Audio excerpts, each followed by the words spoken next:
એક વખત એક વ્યક્તિ નિરાશ થઈને બેઠો હતો.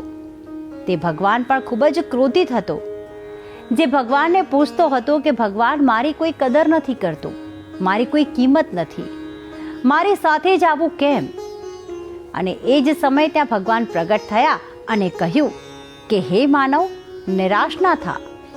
તારે તારા જીવનની સાચી કિંમત જો જાણવી છે ને, તો લે આ લાલ પથ્થર, તને આપું છું.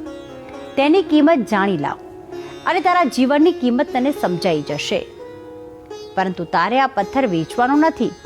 તે વ્યક્તિ પથ્થર લઈને ફળવાળા પાસે ગયો. ફળવાળાએ કહ્યું કે આ પથ્થરના બદલામાં હું તને 10 સફરજન આપી શકું.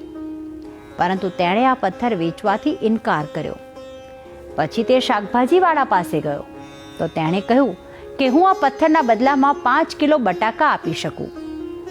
અને પછી તે વ્યક્તિ સોની પાસે ગયો ત્યારે સોનીએ કહ્યું કે હું આ પથ્થરના બદલામાં તને 3 કરોડ આપું. તો તે ચોંકી ગયો. પછી તે એક હીરાના વેપારી પાસે ગયો.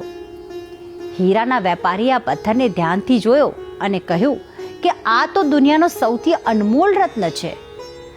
આખી દુનિયાની દોલત પણ આને ન ખરીદી શકે.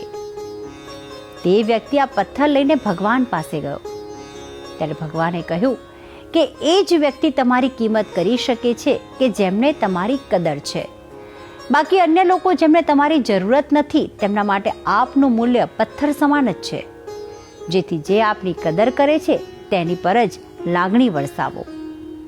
અને હવે આ અંગેનો એક સુવિચાર પણ જાણી લઈએ.